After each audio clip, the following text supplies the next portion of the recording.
Those are some deep questions. Hey guys, thanks for tuning in. I'm Damon Campbell here at Schubas in Chicago with a very special guest. Would you like to introduce yourself? I am Sloan Struble, aka Dayglow. Great to meet you, man. Yeah, nice to meet you. Now I understand optimism in the world holds a great deal of importance to you. What would you attribute that to?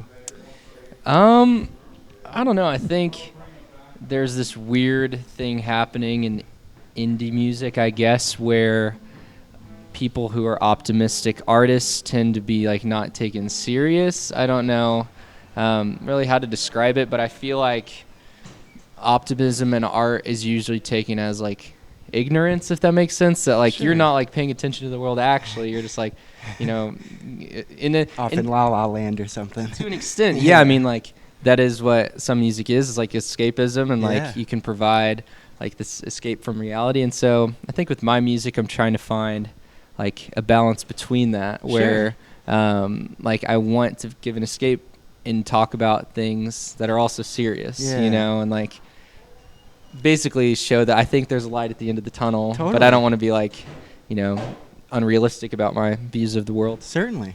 Does your positive outlook occur naturally, or is it something you have to consciously make a consistent effort to exude? I think I've been gifted to be pretty optimistic just as a person. Sure. I know some people just aren't naturally that way, and I think I am. Like, I'm a morning person, and so a lot of people aren't. But I think it's definitely something you have to make a conscious effort to do. Yeah. But I find myself feeling like it's good to put effort into that rather than making a conscious effort to, be pessimistic. Yeah, absolutely. At the risk of jumping to conclusions, perhaps it even contributed to you taking a leap of faith that morning at the Magnolia Cafe. Yeah, very true. Yes. Yeah. I mean, my parents are very optimistic as well. Magnolia Cafe is where I had breakfast with my parents as a college student and left not as one. I decided to drop out and pursue music. Yeah. And so, yeah. I imagine your father's blessing means even more since he's a UT alumnus himself. Yeah. It kind of blew my mind. Yeah. I remember specifically, I was basically just like explaining everything I had going on, and I was about to go meet with who are my managers now. I'm in Nashville, and I was like, I'm gonna do this, and he was like, well, Sloan, you probably shouldn't be in school then. And I was like, yes, like let's go. So music to my ears. Yes, right? Yeah. So my parents are super supportive. They're here tonight, and awesome. I'm stoked, and they're stoked. So has he shared any cool stories with you from Camp Longhorn? Not really. I mean, I really don't know much about that stage of his life. Yeah. Because he was like a camp counselor or something? Yeah.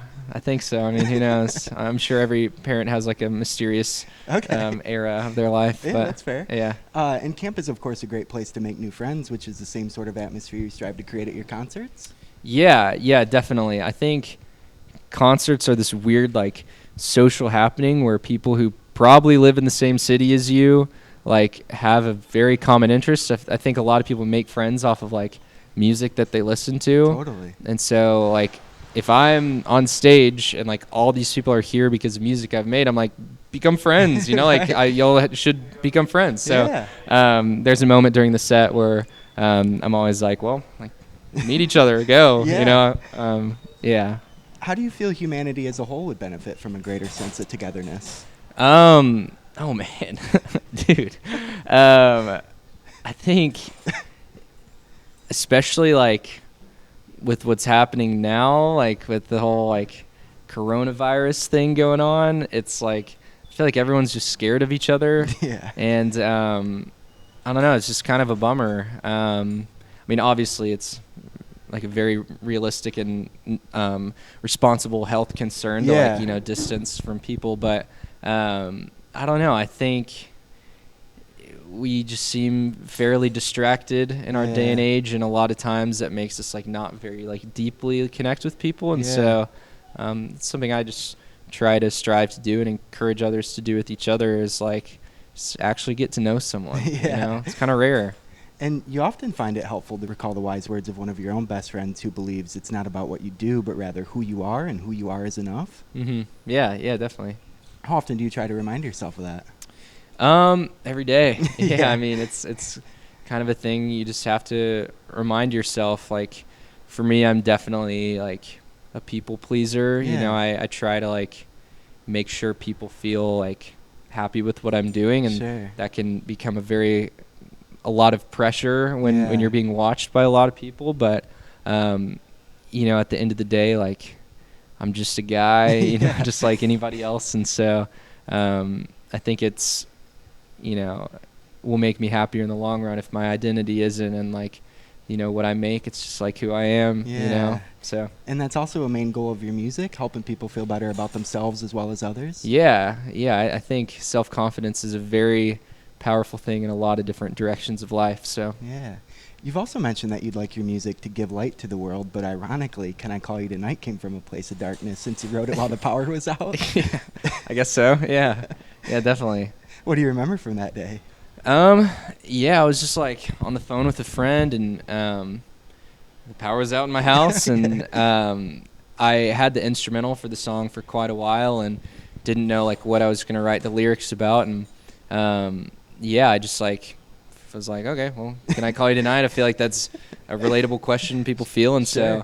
so, I just kind of wrote it in like 5 minutes, and here we are. Yeah, here we are. I understand the first musical light bulb to go off for you was The Speed of Time.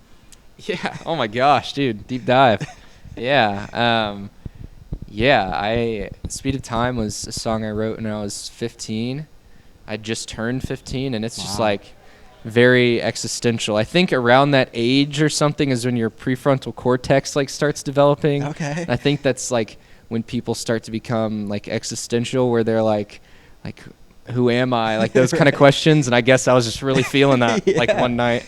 But captured it in a bottle. I guess so. Yeah. But man, I'm surprised you knew about that. Oh, thanks. How important is it for you to always make the light at the end of the tunnel feel possible?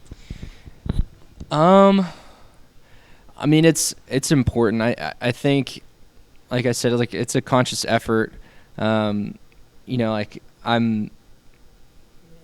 not everybody can like always be stoked, you know, like I try to be as much as possible. And I think generally I am optimistic and excited about things, but you can't always be. I just think if, you know, being an artist, you're taking a part of yourself and like exaggerating it. And so I think with Dayglow, I want to take that part of myself and exaggerate it. And so, you know, me as a person, like I have good days and bad days, but I want to take the platform that I have and use it for good. So, sure.